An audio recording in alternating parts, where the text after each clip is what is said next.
ಆತನನ್ನ ರಾಜಿ ಸಂಧಾನದ ಮಾತುಕತೆ ಆಡೋಣ ಅಂತ ಹೇಳಿ ಕರೆಸ್ಕೊಂಡು ಕೊಲೆ ಮಾಡಲಾಗಿದೆ. ಕೊಲೆ ಆರೋಪಿಗಳಿಗೆ ಗುಂಡಿನ ರುಚಿಯನ್ನ ತೋರಿಸಿದ್ದಾರೆ ಪೊಲೀಸರು. ಜೆಜೆ ನಗರ ಪೊಲೀಸರಿಂದ ಆರೋಪಿಗಳಿಗೆ ಗುಂಡೇಟು ತಗುಲಿದೆ. ವಿಜಯ್ನನ್ನ ಬರ್ಬರವಾಗಿ ಹತ್ಯೆ ಮಾಡಿದಂತಹ ಆರೋಪಿಗಳಾದ ದೀಪು, ಅರುಣನ್ನ ಬಂಧಿಸಿದ್ದಾರೆ ಅಧಿಕಾರಿಗಳು. RR ನಗರದಲ್ಲಿ ಇದ್ದಂತಹ ಆರೋಪಿಗಳನ್ನ ಬಂಧಿಸೋದಕ್ಕೆ ಪೊಲೀಸರು ತೆರಳಿದ್ದಾರೆ. ಈ ಸಂದರ್ಭದಲ್ಲಿ ಪೊಲೀಸರ ಮೇಲೆ ಹಲ್ಲೆಗೆ ಮುಂದಾಗಿದ್ದಾರೆ ಆರೋಪಿಗಳು.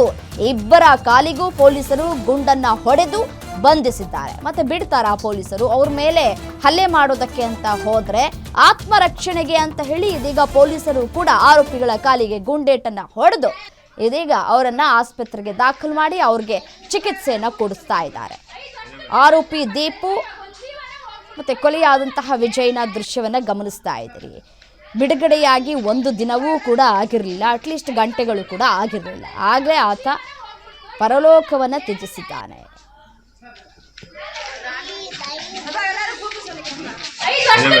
ನಾನು ಟೈಮ್ ಕೆಲಸ ಮಾಡೋದು, ನಾನು ಕೆಲಸ ಮಾಡಿಬಿಟ್ಟು ಅಲ್ಲಿ ಬಂದು ನಿಂತ್ಕೊಂಡಿದ್ದೆ. ಒಂದು 4-5 ಜನ ಬಂದರು, ಆದರೆ ಇಬ್ಬರು ನೋಡ್ದೆ ಅದರಲ್ಲಿ. ನಾನು ಆಚೆ ಬರೋವಾಗ ಬಂದು ನೋಡು ನಿಮ್ಮ ಮಳೆನಿಗೂ ಓದ್ಬಿಟ್ಟು ಇಷ್ಟು ದೊಡ್ಡ ಮಚ್ಚು, ಆ ಮಚ್ಚಲ್ಲಿ ರಕ್ತ ಸುರಿತಾ ಇದೆ. ಹೋದ್ರು. ನನಗೆ ಏನೋ ಸ್ವಲ್ಪ ಕಮ್ಮಿ ಹೆಚ್ಚು ಕಡಿಮೆ ಏಟ್ ಬಿದ್ದಿರೋದು ಅಂತ ನಾನು ಹೋಗಿ ಅವನ್ನ ನೋಡೋಣ ಹೋಗ್ಬಿಟ್ಟು ಅವ್ರ ಬೇಗ ಅಕಸ್ಮಾತ್ ಏನಾದರೂ ನನಗೆ ಈ ವಿಷಯ ಗೊತ್ತಿದ್ರೆ ಅವ್ರನ್ನ ನಾನು ಬಿಡ್ತಾ ಇಲ್ಲ. ಬಚಾವ್ ಮಾಡೋಕ್ಕೆ ಗ್ಯಾರಂಟಿ 100% ನಾನು ಬಿಡ್ತಾ ಇಲ್ಲ.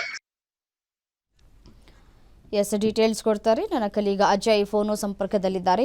ಅಜಯ್, ರಿಲೀಸ್ ಆಗಿ ಗಂಟೆಗಳು ಕೂಡ ಕಳೆದಿರಲಿಲ್ಲ ಅಂತ ಕಾಣಿಸುತ್ತೆ. ವಿಜಯ್ ಅವರ ತಂದೆ ತಾಯಿಯನ್ನ ಭೇಟಿ ಆಗಿದ್ರೋ ಇಲ್ವೋ, ಅಷ್ಟರಲ್ಲಾಗಲೇ ಈಗ ತಮ್ಮ ಪ್ರಾಣ ಪಕ್ಷಿ ಹೋಗಿದೆ. ಏನಾಯ್ತಂತೆ? ಯಾವ ರೀತಿಯಾಗಿ ಕರ್ಸ್ಕೊಂಡ್ರಂತೆ ಆತನನ್ನ? ಯಾವಾಗ ಆಗಿರೋ ಘಟನೆ ಇದು ಅಂತ?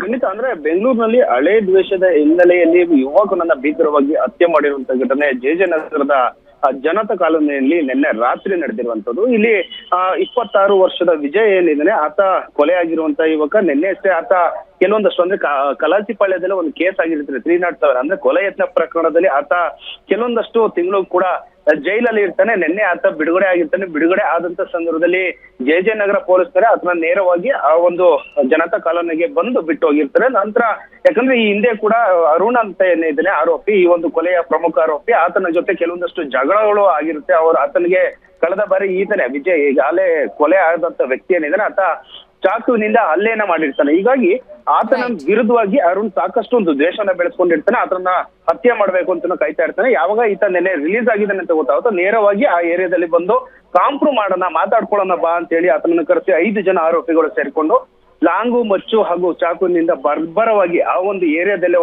ಅಟ್ಟಾಡ್ಸ್ಕೊಂಡು ಆತನನ್ನ ಹೊಡೆದಾಕಿದ್ದಾರೆ. ಸದ್ಯ ಆ ಒಂದು ವಿಚಾರದಲ್ಲಿ ಈಗಾಗಲೇ ಜೆಜೆ ನಗರ ಪೊಲೀಸರು ಅಭಿ ಹಾಗೂ ದೀಪು ಹಾಗೂ ಅರುಣನ ಪ್ರಮುಖ ಆರೋಪಿಗಳನ್ನ ಅರೆಸ್ಟ್ ಮಾಡುವಂತ ಸಂದರ್ಭದಲ್ಲಿ ಅವರು ಕೂಡ ಪೊಲೀಸರ ಮೇಲೆ ಹಲ್ಲೆಗೆ ಮುಂದಾಗ್ತಾರೆ. ಹೀಗಾಗಿ RR ನಗರದ ಒಂದು ಕಾಡು ಪ್ರದೇಶದಲ್ಲಿ ಅವರು ಇರ್ತಾರೆ ಅಂತ ಹೇಳಿ ಜೆಜೆ ನಗರ ಪೊಲೀಸರಿಗೆ ಗೊತ್ತಾದಂತ ಸಂದರ್ಭದಲ್ಲಿ ಅರೆಸ್ಟ್ ಮಾಡಕ್ ಹೋದಾಗ ಪೊಲೀಸರ ಮೇಲೆ ಹಲ್ಲೆಗೆ ಮುಂದಾಗ್ತಾರೆ. ಹೀಗಾಗಿ ಅವ್ರಿಗೆ ಇಬ್ರು ಕೂಡ ಶೂಟ್ ಔಟ್ ಅನ್ನ ಮಾಡಿ ಈಗಾಗಲೇ ಖಾಸಗಿ ಆಸ್ಪತ್ರೆಗೆ ಸೇರಿಸಿ ಅಲ್ಲಿ ಟ್ರೀಟ್ಮೆಂಟ್ ಅನ್ನ ಕೊಡ್ತಾ ಇರುವಂತದ್ದು.